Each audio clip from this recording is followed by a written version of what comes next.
Está começando o Grana com Elas, o podcast que descomplica o mundo das investidoras.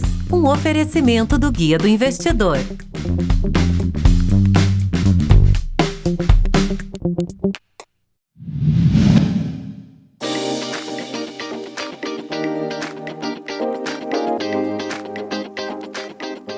Fala galera, estamos aqui novamente com vocês e com o nosso apoio técnico do nosso querido Jansen para apresentar mais um episódio do Grana com Elas. Eu sou a Ana Vieira, sou a CFO da MGC Holding, que hoje é o maior player independente do mercado de recuperação de créditos inadimplidos e também é especialista em processos de reestruturação financeira de empresas de quaisquer segmentos. Hoje temos mais uma convidada muito especial, que é ela, Cris Monteiro. Tudo bem, Cris? Oi, Ana, bom dia, tudo bem? Prazer estar aqui com você e com a sua audiência. Muito obrigada pelo convite.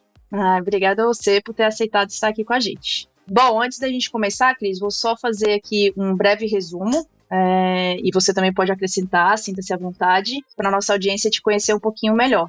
Então, aqui a gente tem que depois de 30 anos trabalhando no mercado financeiro, e com uma carreira aí super consolidada, né, em bancos, Banco Internacional, você se reinventou a fazer uma mudança de carreira aos 58 anos, quando você percebeu que você precisava estar a serviço da população. Então você já trabalhou no JP Morgan, Bank of America, Goldman Sachs, ocupou cargos de super importância, C-Level, CFO, COO, de todos esses bancos, e aos 58 anos, você percebeu que você precisava, não sei se foi por um propósito maior, né? Você vai contar um pouquinho aqui da sua trajetória. Você se viu numa situação de servir mais, né? E diante disso, a gente queria conversar um pouquinho sobre essa sua jornada. E ainda mais nessa situação, é até engraçado que semanas atrás foi o Oscar, e aconteceu aquela situação, não sei se você acompanhou, né, da Michelle Yeoh, e o discurso dela de receber lá a estatueta, ela fala para as mulheres e para as meninas também, e que elas não podem, né, se deixar abater pela idade e tudo mais. O auge é agora, não tem idade para ter auge, né, o auge é o seu momento atual, independente de onde você esteja. Então é mais ou menos nesse briefing que a gente queria conversar um pouquinho com você. De fato, a Michelle Yeoh acho que ela coroou ali uma conversa, né, Ana, que a gente já vem tendo. Quando eu penso nisso, eu penso o que vem primeiro? A discussão sobre o que a gente hoje chama sobre etarismo, ageísmo, né? A gente está aqui buscando ainda uma palavra boa em português. Se mulheres que se colocaram, desafiaram o status quo delas, começaram a falar, ou se houve, quer dizer, ovo ou galinha, né? Mas eu queria só, antes de tudo, dar um rápido pano de fundo sobre a minha trajetória. Eu nasci no Rio de Janeiro, numa família de baixa renda. Minha mãe, quando conheceu meu pai, ela era uma empregada doméstica. E eu tive, quando criança, e até hoje, nessa idade adulta, uma condição autoimune que ficou muito conhecida, inclusive, pelo Oscar do ano anterior, que chama alopecia areata. Vocês lembram, o Will Smith deu lá um soco no Chris Rock, porque o Chris Rock fez chacota com a careca. Uma piada com a esposa, né? Então, você pensa um pouco aí o que é essa menina lá no Rio de Janeiro, muitos anos atrás, eu tô com 61,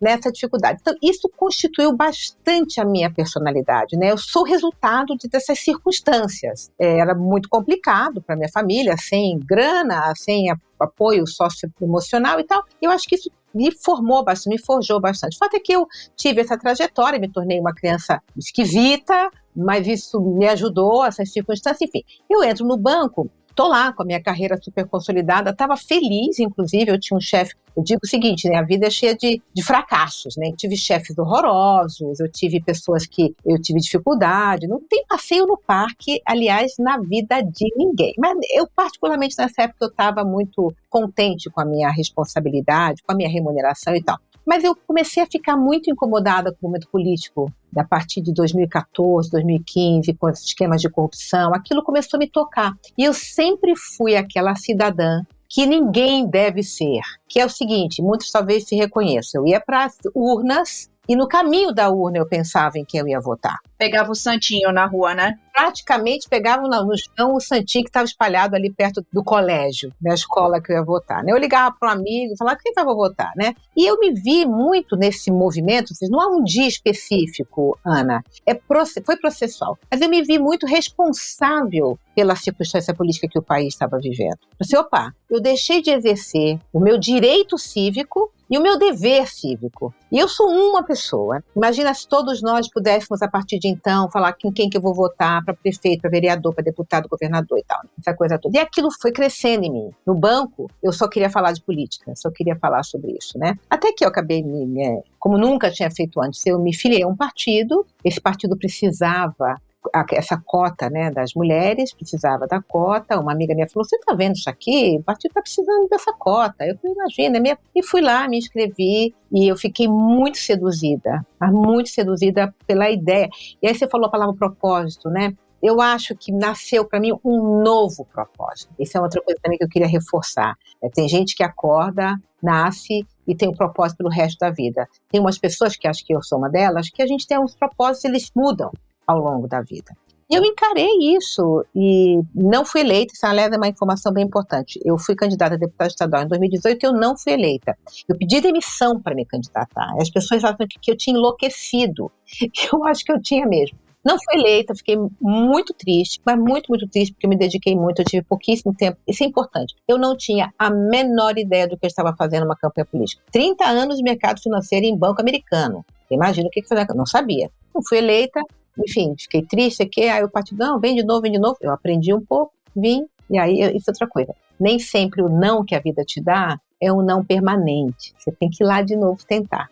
Cris, é o que você falou agora, né? A questão do fracasso. Assim, o sucesso, ele é uma soma de fracassos, né? Não é que você vai tentar a primeira vez e pronto, você chegou onde você queria ou você achou seu propósito. Primeiro que achar propósito também é muito romantizado, né? Tem gente que passa a vida inteira e não sabe qual é o propósito e se martiriza por isso, né? Então, excelente esse ponto. Eu estava escutando um áudio da Adélia Prado esses dias, onde ela fala sobre o medo que ela tem dos livros de autoajuda. Porque os livros de autoajuda fazem tudo para você deixar de realmente refletir sobre a sua dor, o seu fracasso. Eu falei antes e vou insistir aqui. E, aliás, vou fazer até um quote aqui, umas aspas, de uma frase que eu gosto muito do Churchill, que diz o seguinte: o sucesso é você ir de fracasso em fracasso sem perder entusiasmo. Perfeito. Não há ninguém nesse planeta Terra que você olhe hoje e fala, nossa, que pessoa bem-sucedida, que não tenha fracassado pelo menos uma vez. Pelo menos uma vez. E o que isso nos diz, Ana? Isso nos diz que a gente precisa continuar tentando. Eu vou contar uma história rapidinho. Uma vez eu fui no teatro com meu marido e eu estava lá no banco super, tarefada, não sei o quê, e era na Sala São Paulo, era uma orquestra. E chego lá, correndo, estaciono o carro e o cara fala assim, vocês não vão conseguir entrar, a porta já fechou. E meu marido fala assim, então vamos sair para jantar? Eu falo assim, não, tô aqui agora, imagina, saí baforida, vamos lá. Pego ele pelo braço e saio, como chego lá? A senhora não vai chegar. Subo escada, desço escada, pego elevador, aquela coisa lá na Sala São Paulo, não sabia exatamente onde é que estava indo lá, aquela confusão toda, encontro, assim, moço, onde é que é a sala? Ele fala assim, a senhora não vai conseguir entrar, porque a orquestra, quando a porta fecha, é para não atrapalhar a orquestra, tem que ter um silêncio absoluto. A porta não abre mais, só depois, quando tem lá um break. Eu falei, moço, onde que é? Aí a senhora vira ali, eu pego o marido pro braço, saio correndo. Eu chego, a porta estava fechando, eu me enfiei. Eu costumo contar essa história porque eu digo o seguinte, óbvio que eu poderia ter chegado lá, Ana, e a porta estar fechada, tá? Havia uma chance não de possível, mas eu queria ver a porta fechada na minha cara. E eu fui até lá, porque às vezes é um não, às vezes a vida tá te dando um não e você tem que falar, puta, não é por aqui, é por outro lugar. Ou não é agora, não é nesta sessão. Ou não é agora, não é nessa sessão. Vou ter que vir depois, numa outra orquestra. É metafórico que eu estou falando, né? Mas o que é relevante, que é importante disso, para mim, eu gosto de contar essa história assim, eu queria ver a porta fechada. E deu! Eu entrei, assisti, fiquei baforida, sentei, me acalmei e foi maravilhoso o programa e depois a gente saiu para jantar. É isso mesmo. Muito legal essa historinha, mas é isso, Cris. Você não parar no primeiro não. Ele te deu o primeiro não na porta. Você foi lá para ver o segundo não, né? Então, deu certo, você foi, assistiu. Mas legal. Bom, queria também trazer algumas outras pautas para a gente explorar e também as nossas ouvintes aqui se inspirarem com a sua história. Então, sobre sua nova carreira após os 50 anos, Cris, você acha que é algo realmente possível para as mulheres ou você acredita que você foi uma exceção dentro desse cenário todo que a gente vive hoje? Boa pergunta. Eu acho que é possível, sim, mas ainda temos poucos exemplos como o meu. Acho que a gente tem que continuar insistindo e nós, mulheres, por questões culturais, tomamos menos riscos na nossa vida, tá? Isso é outra coisa que é bem importante. a gente tem medo, a gente foi educada. Não é uma mulher que não toma risco, não, é cultural, e essa briga cultural, ela é uma coisa que vai demorar tempo. Então assim, vamos lá, eu acho que é possível, eu acho que cada vez mais a gente está vendo, e acho que a gente precisa continuar fazendo o que a gente está fazendo aqui agora, contar para outras mulheres histórias como as minhas, que podem inspirar outras, e apertar lá um botãozinho, a pessoa pode fazer. Eu tinha 58 anos quando eu pedi demissão de um banco americano, eu tinha uma posição muito relevante, como você falou, e fui me arriscar na política. Eu não fui eleita na primeira vez e fui na segunda. E estou feliz com a decisão. A gente pode até falar um pouquinho mais depois sobre isso. Mas então, eu acho que a gente precisa insistir. E também tem uma coisa, Ana, que é bem importante. As pessoas têm que respeitar as suas escolhas. O meu caminho é o meu caminho, é o caminho que eu escolhi. Eu, como disse, contei um pouquinho da minha vida, então eu sou formada pelas circunstâncias da minha vida. Existem mulheres que não querem. Eu vou respeitar aquelas que não querem, mas para aquelas que querem, a gente precisa ter o canal e o caminho aberto. E exemplos, né? Exato, exemplos inspiradores. Você olhar e falar, nossa, se essa mulher fez, por que eu não vou fazer? Hoje eu sou música e eu quero ser psicóloga. Hoje eu trabalho numa empresa têxtil e eu quero tocar piano. Eu não sei. Quer dizer, isso é uma coisa muito individual, muito pessoal e que a gente, olha, vai lá. Tenta, e os modelos inspiradores estão aí para isso. Mas podem haver mulheres que não queiram. Então o que eu digo é o seguinte, porque senão também fica uma pressão muito grande para que todo mundo, aos 58, saia de banco de investimento e vire político. Isso não é necessariamente verdade para todo mundo. Eu sou a pessoa da pró-escolha. E respeitar a escolha individual e circunstancial de cada um. Mas o caminho tem que estar aberto para aquelas que querem fazer a transição. Sim, perfeito, Cris. Você estava contando um pouquinho que essa sua transição, ela não teve um momento único em que você girou a chave e falou, isso aqui aconteceu e aí agora eu quero virar agora minha carreira, né, para o norte político. E eu estava escutando em uma outra entrevista sua que você falou sobre a questão que você estava num hotel e estava tendo uma manifestação na frente do hotel. E aquilo foi mais um gatilho. Então, diante disso tudo, eu sei que não teve um momento exato, mas foi o quê? Uma soma de situações que te levaram a fazer essa transição, Cris? Essa história do hotel, quando me perguntam, quando foi que você se deu conta de que você não queria mais trabalhar em banco e ser política? Eu falei, não houve um dia que eu acordei, escovei o dente e falei, nossa, eu quero ser política. Não houve isso. Mas, quando eu olho para trás, quando eu sou perguntada sobre isso, eu falo, em que momento, né? Então, vou rapidamente para os nossos ouvintes aqui saberem, eu estava numa reunião num hotel na Marginal Pinheiros, uma conferência, e estava tendo aquelas manifestações sobre a questão da passagem, os 20 centavos da passagem, aquilo estava parando a cidade. O fato é que acabou a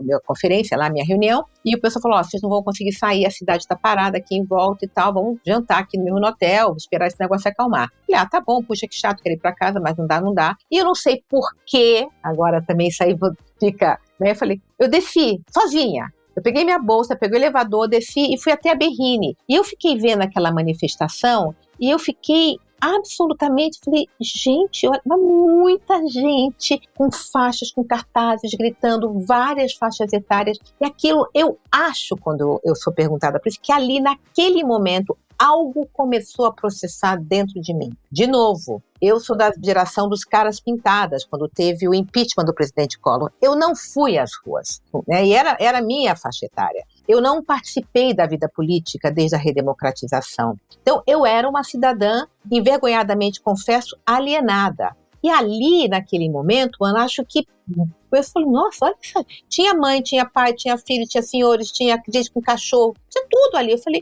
essas pessoas estão tentando mudar esse país, né? O Alto Janto, não acontece nada. Isso foi em 2013, 14, eu ssó fui me candidatar em 18, 4 anos depois. Então não foi uma chave que virou, né? Aquilo foi processando.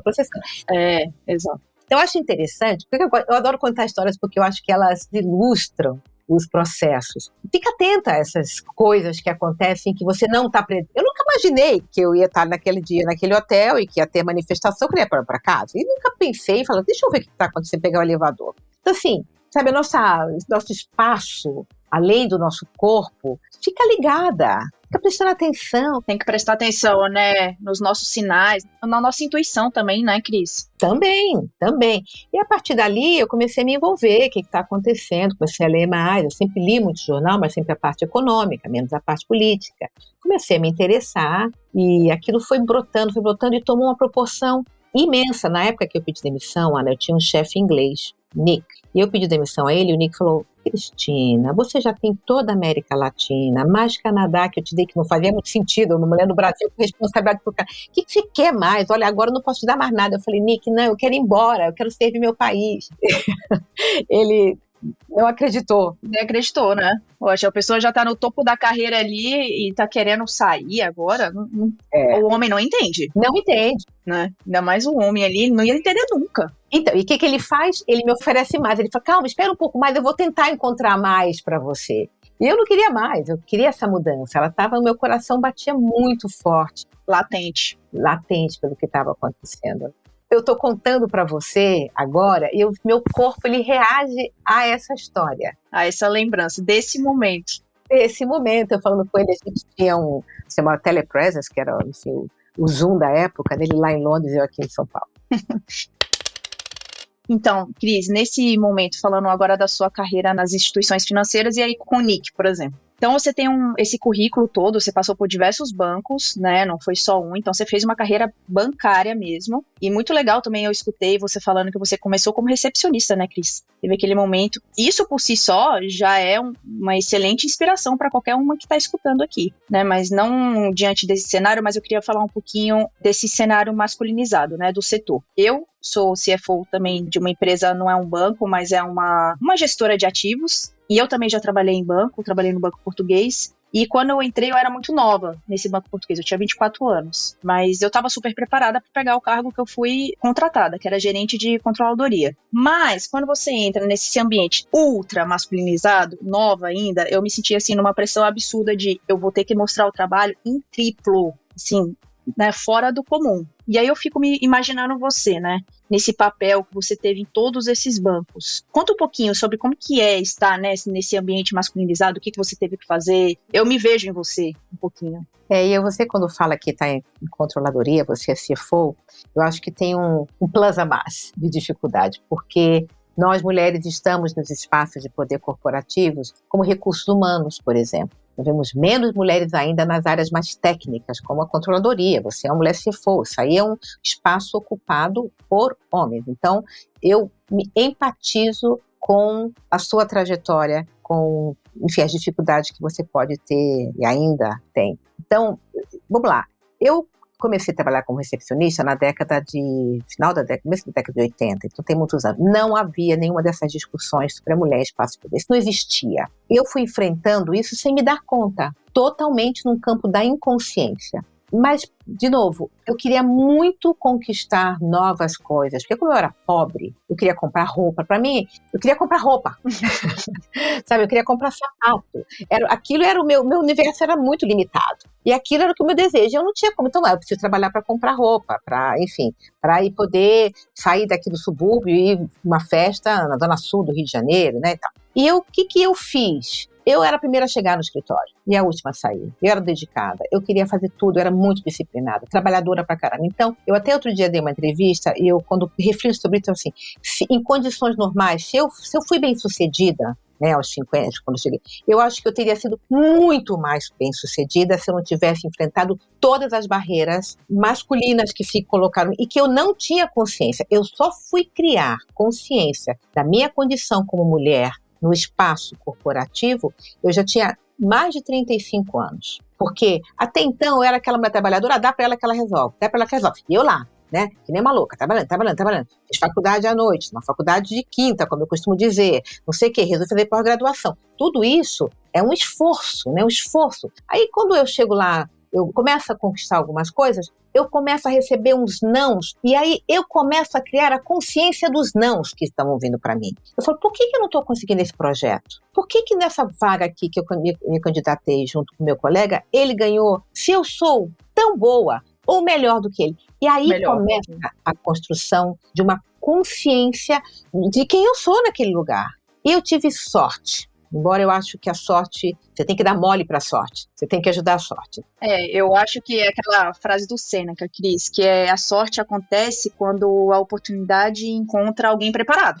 Isso para mim é sorte. Então eu ponho sorte assim, entre aspas, porque as pessoas falam, nossa, você teve sorte. Eu falo assim, é sorte porque eu chegava no ponto do ônibus antes do ônibus passar. E quando o ônibus passar, eu falo assim, nossa, que sorte.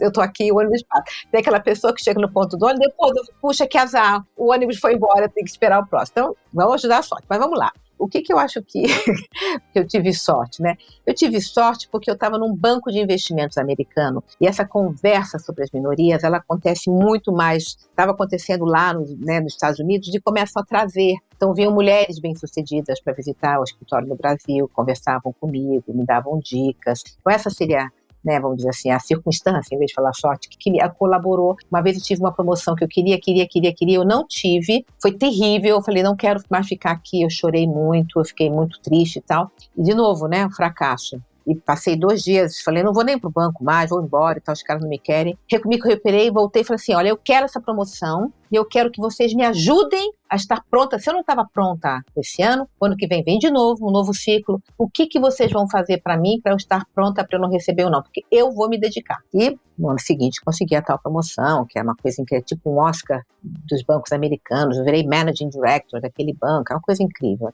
Eu subi e falei assim, por que você quer tanto ser Managing Director? Eu falei, meu filho, eu quero botar essa estátua na minha estante. Porque não muda muita coisa. Me deixa com meus sonhos. Exatamente. Não, me deixa. Então, assim, outra coisa que eu costumo dizer, que eu acho que é bem importante, os homens, eles não acordam, porque falando do espaço masculinizado, né? Os homens, eles não acordam todos os dias e vão para um lugar, um canto do planeta, e eles combinam acabar com as nossas carreiras. Isso não acontece. O que acontece são vieses inconscientes culturais e esses homens operam nesse viés. Assim como eu. Então, eu gosto de contar a história. Minha mãe falava para as amigas dela ali do bairro, segurem as suas cabras, o meu bode está solto. Lá em casa éramos 2 meninas e um menino, né? Quando tinha as tarefas da casa, minha mãe me fazia lavar a louça um dia e minha irmã secava, no dia seguinte ela trocava as tarefas. Onde estava o meu irmão nesse lugar? Eu varria um dia, tirava pó, onde estava o meu irmão? Isso vai construindo, nós somos construídos através desses inputs, dessas coisas todas. E a minha mãe, ela é uma malvada por causa disso? Não, mas ela aprendeu isso da minha avó, e minha avó aprendeu com a mãe dela, e isso vem vindo. Então, esses vieses, eles são costurados na nossa alma. No nosso DNA, né? No nosso DNA. Então, essa coisa, agora você tem que retorcer tudo isso. E a gente precisa trazer o homem para a conversa, porque, claro, eu estou aqui meio que desculpando os homens, mas não tem mais desculpa. Nós estamos falando sobre isso. Não tem como um homem agir como alguns homens ainda estão agindo, né? Eu costumo dizer o seguinte, agora vocês sabem, né? Então, vamos lá. Olha, eu só tive chefe homens a vida inteira, né? E mesmo assim fui promovida.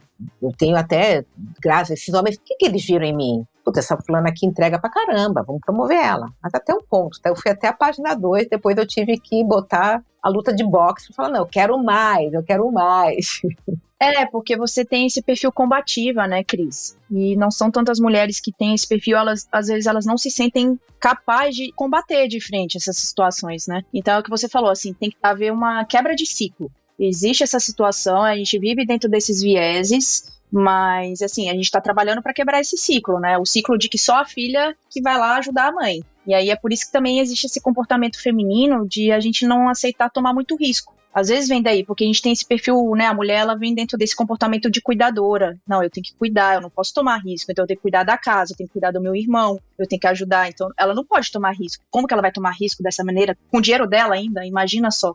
Então é isso, é uma quebra de padrão, uma quebra de ciclo aí dentro. Não você está levantando um ponto perfeito. É a gente ficar revisando, né, o que nos trouxe até aqui. E que bom que a minha mãe cuidou da gente. Mas, por exemplo, né, eu falei no começo, a minha mãe, quando conheci meu pai, ela era uma empregada doméstica. Quando ela casou com meu pai não queria mais que ela trabalhasse. Olha que coisa. E aí, o que ela fez? Ela começou a trabalhar dentro de casa. Então, ela virou costureira, ela fazia bolo para fora, ela, enfim, me colocava a minha irmã para trabalhar. Ela também era uma mulher combativa. E aí, você toca num ponto que eu tenho que ter um pouco cuidado. Eu sou, sim, uma mulher combativa. E como eu já disse, insisto, eu sou fruto das circunstâncias que me moldaram ao longo da vida. Nem todas nós somos combativas, mas o mundo tem que estar preparado para mulheres como eu e para mulheres que não são tão combativas. Mas as mulheres não combativas, elas têm outras características que são, sim, importantes nas empresas. Não é um perfil só. talvez o meu perfil foi um perfil que naquela época, né, onde eu não tinha essa conversa, Era necessário. era necessária.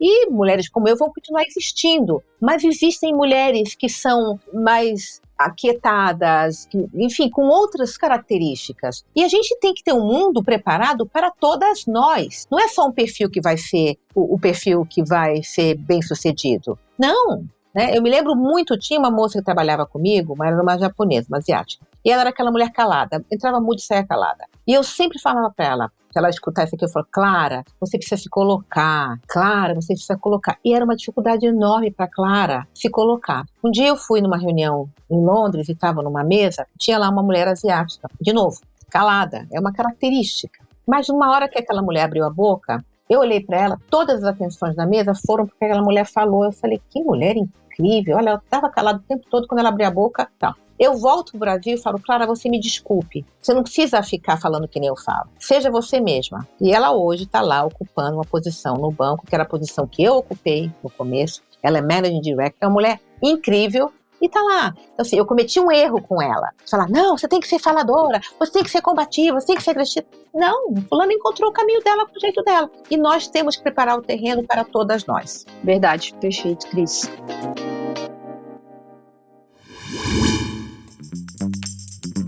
Que tal conversar sobre investimentos e tirar todas as suas dúvidas? Faça parte do grupo do Guia do Investidor do Telegram. Acesse guiadoinvestidor.com.br/Telegram ou clique no link que está na descrição.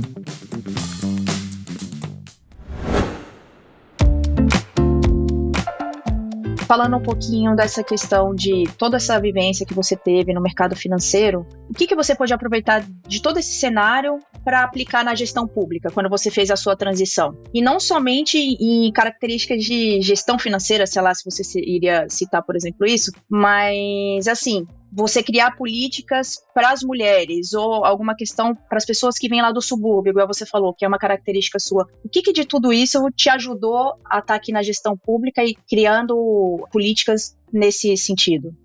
É obviamente que eu tenho um olhar, até pela história de vida, um olhar mais para as pessoas que vêm da classe social mais baixa. Uma coisa que eu acabei não falando no começo, como eu tinha alopecia, eu não brincava na rua, meu pai me mãe dentro de casa e me deixava estudando. Então a educação salvou minha vida. Então a minha pauta política é educação e, pela minha trajetória no mercado financeiro, o empoderamento feminino. Então, minhas políticas estão muito voltadas para esses aspectos. Então, eu fiz uma política, por exemplo, logo a primeira coisa, que virou lei já na cidade de São Paulo, que é uma lei de prevenção à evasão escolar. Estava no meio da pandemia, quando eu tomei posse, as crianças não estavam indo para a escola, então essa foi uma primeira lei. A outra lei que eu fiz, outra coisa que eu queria muito que as empresas entendessem, como que elas tendo espaço para a mulher, é bom. Ter mulheres não é só legal, é bom para os negócios. Tem uma pesquisa da consultoria McKinsey que diz que empresas que têm uma diversidade de gênero no seu corpo diretivo são 21% mais lucrativas. Gente... É uma vantagem competitiva isso, gente. Exato. E aí, eu penso assim, quando eu vou no supermercado, quando eu vou comprar um produto, agora que eu sou uma consumidora mais consciente, eu procuro alguns selos. Eu quero comprar orgânico, tem o selo do orgânico. Eu sou vegetariana, eu tenho lá o selo da Sociedade Vegetariana do Brasil. Eu, como mulher, eu vou consumir um produto que assim, essa empresa aqui tem programa de diversidade para mulher. Opa, vou consumir esse produto. Então, eu fiz um projeto de lei, chama Empresa Amiga da Mulher. Essa empresa, ela se inscreve no programa, cumpre alguns... eu tenho aqui um programa que ajuda as mulheres a se desenvolverem mais, eu tenho mais mulheres no corpo diretivo, enfim, se elas provarem isso, elas ganham um selo, pode colocar lá no seu produto, no seu rótulo, nos seus serviços, e eu e você vamos consumir mais produtos dessa empresa, que ela é uma empresa que ela é amiga da mulher. E agora, mais recentemente, que eu também tenho muito orgulho, por conta do caso que aconteceu em Barcelona com o jogador Daniel Alves, que está sendo acusado, ela enfim, não foi julgado finalmente, mas está sendo acusado de ter estuprado uma moça no banheiro. O protocolo que aquele bar tinha adotado, que a prefeitura de Barcelona recomendou para todos os estabelecimentos de lazer, foi o que permitiu que essa história com essa mulher viesse à tona. Eu repliquei isso num projeto de lei na Câmara Municipal de São Paulo. É um projeto que chama Não Se Cale, onde os estabelecimentos de lazer que adotarem o protocolo, eles vão poder falar, aqui no meu bar, no meu restaurante, na minha casa de show, os meus funcionários são treinados para prevenir e, se caso aconteça, cuidar da vítima. Então, esse é o meu projeto que eu estou assim... Muito legal. muito contente, espero que, acho que já foi votado, já passou pelas comissões, foi votado em primeira votação. Assim que a gente tiver na votação de vereador na Câmara Municipal, eu quero que ele passe, ele vai passar, e que o prefeito Ricardo Nunes sancione esse projeto. Porque eu e você, vamos tomar um drink? Vamos. Aonde você vai? Eu vou ali no bar do Zeca. Peraí, vou aqui na internet. E não, o bar do Zeca, ele não tem o protocolo. Mas o bar do Zezé tem. Vamos do Zezé, né, Ana? Com certeza, você se sente mais segura indo para um lugar que você sabe que eles entendem e que eles sabem que aquilo pode acontecer, e caso aconteça, eles estão totalmente preparados para essa situação. E eu tenho dito, quando eu falo do meu projeto, esse projeto de lei, que é um projeto ótimo para as mulheres, é um projeto ótimo para os homens. Sabe por quê? Nós temos um pai, um amigo, um marido, um companheiro, um primo, que vamos lá, olha, vamos lá, meu irmão vai comigo, Cris, aqui, vamos. Aí eu me levanto para ir ao banheiro, você se levanta para o banheiro, aquele homem que está te acompanhando, ele não quer que você volte do banheiro estupriada. Ele quer que você volte do banheiro íntegra, né? Então, os homens que são os nossos companheiros, seja ele que tipo de relação a gente tiver com eles querem que vamos juntos com a Ana e com a Cris neste bar, neste restaurante, nessa casa de show. E é bom para os negócios. Porque, como eu disse, você vai lá, tem um restaurante, uma casa de show, um bar que não tem o protocolo, a gente vai pro outro. Eu tenho certeza que todo aqui, e São Paulo é uma cidade que precisa dar o exemplo. Verdade, é isso. Né? A quantidade de shows, de bares, de restaurantes, de eventos, né, de lazer que a gente tem. Então, a gente precisa dar o exemplo. Eu estou muito orgulhosa desse projeto. É uma garantia a mais, né? Porque aquela questão de você cuidar da vítima e não da situação. Não, mas ela não estava com uma saia muito curta, não? Né? Aí você começa a jogar a culpa para a vítima, né? Olha, Ana, eu quando penso nesse caso, eu nem sei aqui, né, mas eu vou me colocar. Eu não tenho a menor ideia do que aconteceu naquele lugar, com o Daniel Alves e com essa moça, não tem. Mas vamos supor aqui uma cena, tá? Ela tá lá no bar, tomando sua bebida e tal, Daniel Alves está do lado, e ela olha para ele e se sente atraída por este homem, supondo, tá? E começa a conversar. E eles começam a ter ali um treco. E ele pega na mão dela e leva ela lá para trás, seja lá para onde ele levou, pro banheiro e tal. Chega lá, esse homem, tudo é suposição, tá? Eu tenho até que ter um cuidado com isso, eu vou insistir em fazer esse disclaimer, é uma suposição. Chega lá, vamos supor que ele faça alguma coisa, tem algum ato em que ela fala, não quero, pera tudo, não quero mais, tá? Ali é o não é não, que a gente tem falado muito. Porque senão a gente culpa a mulher. E vamos lá, também fica essa coisa persecutória sobre o meu desejo. Não quero isso, sabe? A minha saia curta, meu decote. Isso não é um salvo-conduto para ninguém me tocar ou me agarrar e me levar para um canto e me forçar a fazer algo que eu não quero. Não é.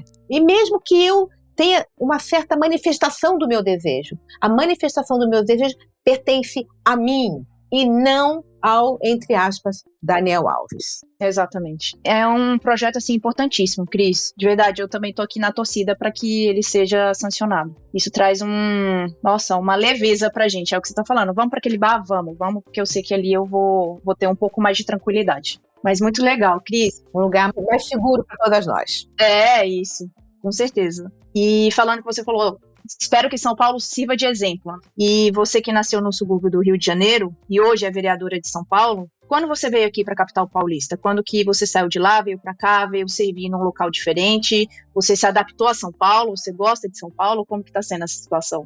Então, já tem 30 anos, né? Eu vim para cá, eu tinha 29 e 30, já estou com 61, então eu tenho mais tempo de São Paulo do que de Rio de Janeiro. Não foi fácil o primeiro ano, foi um ano muito difícil. Eu quase desisti de novo, as minhas histórias de desistir e continuar, quase desisti. Eu tive uma depressão profunda, aliás, é uma coisa que a gente também pouco fala sobre saúde mental. Hoje tem um artigo grande no Estadão sobre isso. Fiquei deprimida mesmo, muito deprimida, perdi 10 quilos, tive que tomar antidepressivo porque foi muito difícil. Vim sozinha, não tinha amigos, foi complicado. Mas insisti e eu ficava fazendo uma conta, né? Vai chegar um momento em que eu vou estar mais aqui do que lá. Então, passou. Passou. Eu gosto de me reconhecer carioca, nasci lá, né? Eu saí de lá, não pequenininha, eu já saí lá, era uma mulher, estava já trabalhando, tinha 30 anos. Mas eu estou totalmente adaptada em São Paulo. São Paulo é uma cidade que me deu muitas oportunidades. Os meus amigos estão aqui. Eu tenho algumas amigas em que elas, em abril a gente vai jantar com as minhas amigas da faculdade. Elas vão lá comigo. Então eu não tenho os amigos da faculdade aqui em São Paulo. As amigas que eu tenho, as amigas que eu fiz trabalhando nos espaços em que eu ocupei. E eles estão aqui. aqui. Eu tenho 2 grandes amigas ainda no Rio de Janeiro, eu vou muito pouco, a minha família também, um já saiu, meu pai faleceu, minha mãe está aqui comigo porque está doente, enfim. Então, o Rio ele vai ocupando um outro espaço dentro do meu coração, mas tem o espaço dele. Mas São Paulo, como eu digo, é a cidade que eu escolhi. Eu escolhi São Paulo. E, às vezes, até no começo, né, um tempo atrás, alguns headhunters me procuravam e falavam assim, a gente tem uma posição para você no Rio de Janeiro, a gente sabe que você é carioca, você não quer voltar? Eu falo, não, eu não quero voltar. Eu quero ficar aqui. São Paulo é espetacular. É uma cidade difícil. É difícil. Né? Foi difícil para mim, mas é uma cidade que dá... E não tem só essa história da oportunidade, para você ganhar dinheiro. Não é só isso. É uma cidade do afeto também. Os meus amigos estão aqui. Aqui eu levei tombos, fui acolhida, pessoas me receberam, pessoas tomaram conta de mim. Eu tenho muitas histórias de acolhimento aqui. Então não é só uma selva de pedra, um lugar onde você vem só ganhar dinheiro. Não. É uma cidade bacana, com pessoas bacanas, recebe todo mundo. Eu sou uma pessoa muito feliz aqui. Eu também. Eu não sou daqui de São Paulo, Cris, eu sou de Brasília. E é isso, eu vim aqui trabalhar Foi quando eu saí de Brasília pra cá pra vir trabalhar no banco, né? E realmente, o primeiro ano eu tava assim, nos 3 primeiros meses eu pedi demissão. Falei, não quero mais, quero voltar pra Brasília, vou voltar pra PwC, eu trabalhava na PwC, eu falava, vou voltar pra lá, não aguento isso aqui não, isso aqui é muito louco. Aí o meu diretor financeiro na época falou, não, calma, me promete que você fica mais 1 ano aqui, eu vou melhorar suas condições, se me fica mais 1 ano. Se chegar 1 ano, você falar que não quer mais, eu cuido pra você voltar pra Brasília. E aí estou, 10 anos, 11 anos aqui em São Paulo. Olha só. Pra mim também foi uma situação de aprender a gostar de São Paulo. Não foi fácil. Eu acho que quem é do Rio para São Paulo talvez tenha um pouco mais de facilidade, que são 2 megalópolis, né? Brasília eu falo que é uma fazenda. Você chega lá, é pequenininho, todo mundo se conhece, aí lá a gente fala que tem 3 pessoas, eu, você e o nosso amigo em comum. Que legal. Então, assim, é outra situação totalmente diferente, mas hoje eu aprendi a gostar de São Paulo. Eu também tenho as pessoas que são meus amigos do coração, que também me acolheram aqui, mas assim... De novo, nada é romantizado. Você vai para São Paulo porque você vai ganhar dinheiro, você vai ser super bem sucedida e tudo mais. Não é fácil. Ainda mais eu que estava nova, eu tive que sair da casa dos meus pais para ir para São Paulo. É super complicado. Então, mas de novo, uma cidade que me acolheu. Hoje eu também amo São Paulo, não saio de São Paulo. Não volto para Brasília também. Uma história parecida, né? Porque você falou que os primeiros 3 meses foram difíceis, você pensou em desistir, né? Então, você também é das minhas. Pensa em desistir, mas não desiste. Mas tá lá, a gente enforça. Eu vou lá para ver se eu consigo entrar na sala São Paulo, entendeu? Tem que ver a porta fechada. É, na minha cara. Não, então eu continuei. Bacana. Cris, voltando aqui, você falou que sua mãe, ela trabalhava como empregada doméstica e o seu pai era taxista, né? Uhum. E o que você tira de exemplo dos seus pais que te ajudou a chegar hoje onde você está? Então, os meus pais são aqueles típicos pais que não tinham muita coisa, mas que achavam que tinham que dar educação para os filhos, né? Para que os filhos pudessem ter uma vida diferente. Então, eles trabalharam para a gente. Minha mãe, como eu disse, empregada doméstica, depois eu vi minha mãe na máquina de costura, passando noites, sempre tinha uma pessoa que chegava lá, naquela época, Ana, talvez ser assim ainda, chegava uma mulher lá com um pedaço de tecido e uma revista falou, eu quero um vestido igual a esse aqui, mostrar para minha mãe, e amanhã eu tenho, sei lá, um jantar, não tinha jantar porque era subúrbio, eu tinha uma roda de samba, tinha alguma coisa, algum evento na vida daquela mulher, e minha mãe falava, pode deixar que eu faço. Ficava a noite toda ali. Então, assim, é uma mulher guerreira, né? Uma mulher inspiradora. E ela fazia aquilo para a gente. A gente morava de aluguel. Então, é óbvio que eu tenho meus pais em altíssima conta. Meu pai, ele era taxista, como eu digo, nas horas vagas, que não tinham muitas horas vagas, mas ele era militar de baixa patente, era um sargento da aeronáutica. Ganhava muito pouco. O sargento da aeronáutica ganha muito pouco. Então, ele dava os plantões dele e depois ele ia rodar o táxi. Ficava rodando o táxi de noite. Então, era uma vida difícil, que não é uma vida muito diferente de muitas pessoas que a gente olha em volta, tá? Então, o exemplo que eu tenho deles, acho que é um pouco disso que a gente falou aqui, né? Só para insistir, de não desistir, de que tem que trabalhar, né? Eu tenho essa veia do trabalho, sabe? Tem que trabalhar. Eu conto sempre a história, eu falei rapidamente aqui do ponto de ônibus, né? É assim, eu tenho que dar mole para a sorte, tenho que ajudar a sorte. Meus pais, eles nunca falaram isso, sabe essa coisa que é passada pra gente sem palavras, sem mensagens? É o exemplo, né? Então, eu via o exemplo deles. Minha mãe passando a noite no máquina de costura, você olha para aquilo, né? Meu pai voltando do serviço, pegando o táxi e trabalhar, você olha para aquilo. Então, eles prestaram exemplos para a gente e conseguiram me educar, né? Na época, tem uma coisa que eu escuto muito, que eu até gosto de falar, eu estudei em escola pública. Então, eu também estou em escola pública. É o seguinte, na década de 70, somente 47% das crianças brasileiras iam às escolas. Eu tive sorte, de novo, de estar num bairro ainda periférico do Rio de Janeiro que tinha uma escola perto da minha casa. Se não tivesse, eu não teria ido à escola. Então, agora a escola é universal, é obrigado, você tem que ter escola. Escolas foram construídas, né, em volta da nossa. Estou aprendendo tudo isso, não sabia nada disso, Ana, aprendi tudo isso depois que eu entrei para a política. A política me transformou. Tem uma coisa que a gente depois pode falar um pouquinho. Eu sou uma pessoa transformada, eu estou sabendo de um monte de coisas que eu não tinha a menor ideia. Por exemplo, essa coisa de que somente 47% das crianças na década de 70, nossa, é mesmo? A pessoa fala, eu estudei em escola pública, sorte a sua que você estudou. Porque tinha um montão de crianças que não estavam indo às escolas. Agora todo mundo tem que ir para a escola. Enfim, então acho que a mensagem dos meus pais era umas mensagens de, você não nasceu em bolsa de ouro, tem que trabalhar, tá? Trabalha, isso aí é pré-condição, né? E vou contar outra historinha rapidinho, que eu dou palestra às vezes para pessoas de baixa renda. Eu falo o seguinte, olha, tem 2 pescadores numa vila de pescadores. Um pescador, ele nunca sai para pescar, nunca. Ele acorda, ele fica lá na casa dele, com a vara de pescar dele, com a rede, nunca sai para pescar. Ao lado da casa dele tem um pescador que sai todos os dias para pescar. Esse cara que sai para pescar, às vezes ele traz peixe e às vezes ele não traz peixe. Porque a maré virou, a lua, aconteceu alguma coisa, enfim. O cara que nunca sai para pescar, nunca tem peixe. O cara que sai para pescar, às vezes não tem, às vezes tem. Você tem que sair para pescar. Você tem que pegar a sua vara de pé e tem que ir lá para poder ter a chance de trazer. Isso foi o que meus pais me ensinaram, né? Porque tem muita gente que, tal como eu, trabalha, enfim, as circunstâncias, a lua, a maré e tal, talvez não tenha conseguido, mas tem que ir lá, eu tenho que estar na mesa, eu tenho que estar trabalhando, eu tenho que pegar minha vara de... E até hoje é assim, agora na política eu estou vendo isso. Primeiro ano eu não tinha a menor ideia do que estava acontecendo na Câmara Municipal. Segundo ano aprendi alguma coisa. Esse terceiro ano eu falo, é assim? Mas eu estou lá, eu estou indo sempre, eu estou procurando entender como se faz política. E de novo, vou rapidamente aqui, nós rechaçamos a política. Eu sou uma mulher honesta, trabalhadora, cumpridora dos meus deveres, pagadora dos meus impostos e sou política. Pode sim ser política com todas essas características e qualidades que eu falei aqui para você. Não dá para você rechaçar. Verdade. Porque também tem aquele viés, né, Cris, de, não, a pessoa é política, ela tá lá, aquela mentalidade de, não, tem que ser corrupta, né? Ela tem que ceder ao sistema, né? Não precisa. É muito complicado, e às vezes tem...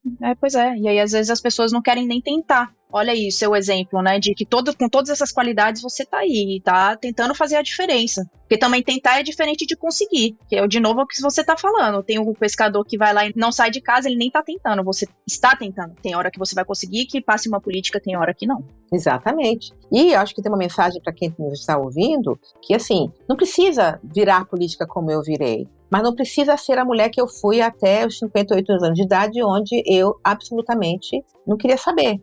Política é lugar de corrupto. Enquanto a gente pensar assim, vai ser ocupado por pessoas com menos propósito, que de fato não estão lá pelas razões certas. A gente precisa mudar esse paradigma, é outro paradigma que precisa ser mudado. Bom, Cris, para a gente finalizar, queria trazer de volta o assunto do etarismo e vou também dar o exemplo do que aconteceu algumas semanas atrás, acho que tem uns 10 dias, de que algumas meninas de uma faculdade, não me lembro qual a faculdade, elas fizeram algum post fazendo brincadeira com uma mulher de 40 anos que tinha entrado para a faculdade. Não sei se você chegou a ver isso que aconteceu, né? E, acompanhei. Né? Nossa, que absurdo. E elas falando, nossa, uma mulher de 40 anos nem podia fazer faculdade, como que faz pra gente desmatricular ela? E são meninas de 20 e poucos anos falando isso ainda hoje. Então, isso chocou muito, eu acompanhei bastante.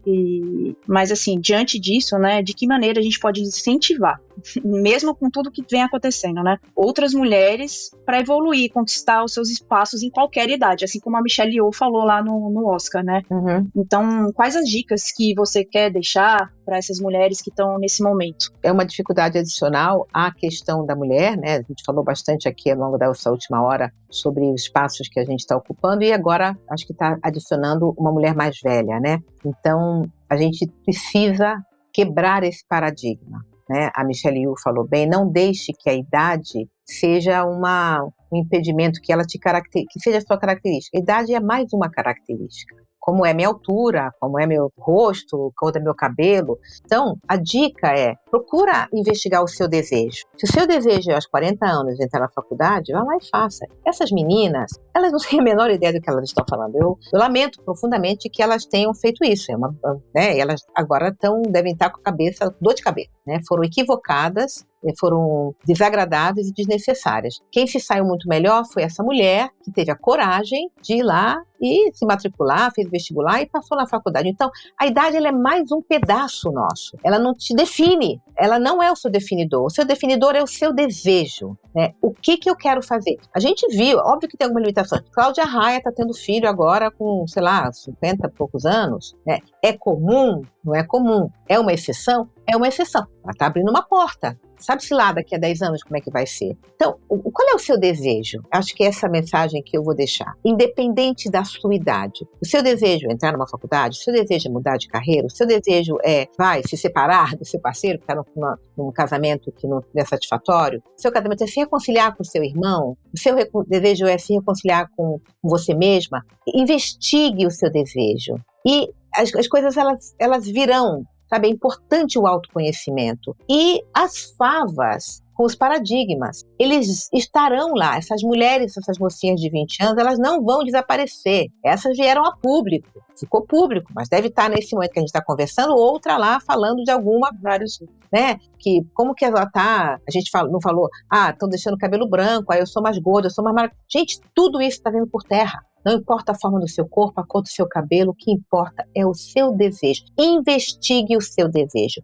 Gaste tempo com o seu autoconhecimento. Saiba quem é você. Esse é um trabalho difícil, porque tem muito barulho hoje em dia, né? Mas se eu posso, insisto, dar uma dica, não deixe que a idade te defina, não deixe que o teu corpo te defina, não deixe que a cor dos seus olhos, a cor do seu cabelo, nada te defina. A sua definição, ela te pertence, ela é tua. Como você chega lá? Na investigação, no autoconhecimento. E tem várias formas que a gente pode fazer isso. Meditação, religião, psicanálise. Encontre uma coisa que você se adeque. Nossa, Cris, que legal. Essa mensagem final foi muito boa, incrível.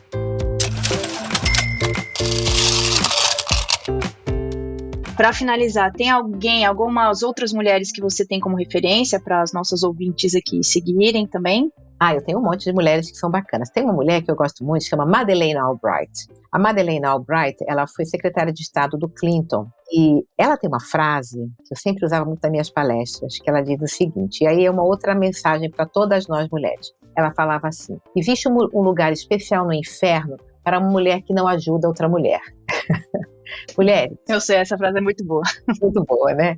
Vamos nos ajudar. Então, Madeleine Albright é uma mulher que, obviamente, eu estou muito ligada com a política, tem gente que não gosta, né? Mas a Hillary Clinton, com todas as questões, acho que é uma mulher corajosa, né? Mulher muito inspiradora. A gente teve mulheres aqui na política brasileira, né, que foram pioneiras, elas pensam ideologicamente muito diferente de como eu penso, mas não tem como não falar da Erundina, que é uma mulher incrível. Marta Suplicy, são mulheres que abriram, essas mulheres foram pioneiras, né? Na época, eu até confesso, assim, nossa, vai fazer tipo, não importa que ela pense diferente de mim, são mulheres inspiradoras, mulheres que trouxeram para a sociedade a diferença e me inspiraram, me fazem olhar para elas, como é que elas fizeram isso, né? Eu sou um rascunho de mim mesma, como eu costumo dizer, eu não estou pronta, eu tenho muito para escrever nesse meu livro interno. E essas mulheres, Madeleine, Marta, Erundina, Michelle Yu agora, vai para ficar com um exemplo recente, mulher incrível, né? Olha só, que ela conseguiu em primeira asiática, tô arrepiada só de falar. Nossa, foi demais aquele Oscar também, fiquei emocionada, porque foram tantas mulheres, né, assim, que, assim, a gente queria que fosse mais, mas também teve a que ganhou do roteiro adaptado, nossa, foi demais, do Entre Mulheres, né, do filme Entre Mulheres, que é muito bom, inclusive. E tem uma coisa, né, procurem ler livro de mulheres, eu tinha um amigo gay, ele falava assim, eu só vou em médico gay. Aí aquilo foi assim, Agora tem um movimento, por exemplo, chama Black Money, onde uma mulher fala, pessoas pretas devem comprar produtos de pessoas pretas. Que legal, né? Mulheres, consumam produtos de mulheres, procurem mulheres, leiam um livro de mulheres, procurem suas médicas mulheres, sabe? Invista seu dinheiro com uma pessoa que te oriente, que seja mulher. É uma forma de fomentar o nosso crescimento. Verdade. Né? Isso é inspirador. Cris, inspirador é a sua história. Assim, eu também eu me arrepiando aqui com as suas histórias e vou falar que eu sou uma fã. Eu já escutei muito diversas outras entrevistas suas e toda a sua trajetória por bancos, com propósito, sem propósito, no momento certo ou não, entrando na sala São Paulo ou não. Todas essas suas histórias são muito inspiradoras. Então, eu como uma mulher atuante do mercado financeiro, para mim, você é uma inspiração. Então, te agradeço por ter vindo aqui contar um pouquinho mais pra gente, além do que eu já te conhecia. E, bom, se você quiser deixar também suas redes sociais para o pessoal te seguir. Tá bom, olha, quem quiser saber mais de mim, da minha história, eu tô sempre lá contando, @Cris Monteiro SP de São Paulo. Eu também tenho um número no WhatsApp que pessoas que querem fazer denúncias com questões da sua rua, enfim, como vereadora, esse é um dos papéis que eu tenho, 011 97551 5638. Tem todo um processo que eu coloquei por trás desse número, você manda a sua denúncia. Eu tenho dito o seguinte, eu nunca prometo que eu não posso cumprir, então eu não prometo que eu vou resolver o buraco, mas eu prometo sim, eu vou perturbar a pessoa que vai lá tapar o buraco da sua rua, resolver a questão da sua árvore, né, e outras questões, tanto que eu recebo lá nesse número. E também, assim, eu estou à disposição, eu gosto muito de conversar sobre as questões da mulher, Ana. Eu também. Me coloco à disposição. É bom, mais do que bom, acho que quando eu repito as minhas histórias, como eu disse, eu sou um rascunho de mim mesma, eu reforço a minha trajetória, eu escuto a minha voz e eu tô de novo aqui, vai lá, continua, não é sempre sucesso, mas toca o barco. É verdade. Às vezes a gente também se autovalidar, né? A gente esquece o esforço que a gente fez pra estar aqui, né? Porque quando a gente chega, nossa, e tudo que a gente teve que passar, e tudo que a gente teve que construir e desmistificar lá dentro. Então é legal o que você tá falando, que a gente reforçar falando é importante para nós mesmas, não somente para os outros, mas para nós mesmas, né? É isso mesmo. A gente tem que estar sempre se reafirmando. Exatamente. Bom, Cris, então, de novo, obrigada pela sua participação aqui com a gente no Grana com Elas. E para quem gostou do nosso bate-papo de hoje, para as mulheres que desejam ser donas da sua independência financeira, aguardem o próximo episódio. Estaremos juntas aqui novamente. Para quem quer me seguir também é o @AnaToledoVieira e da empresa também da nossa @MGC Holding. E aqui agradeço novamente a todos. Até logo. Muito obrigada, Cris. Um beijo. Obrigada a você. Um beijo em todas e todos.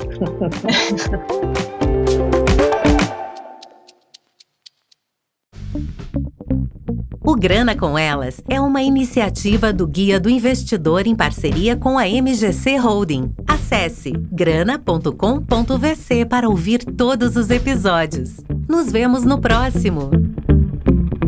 Todos os conteúdos produzidos pelo GDI são para fins informativos, não podendo ser considerados como recomendações de investimento.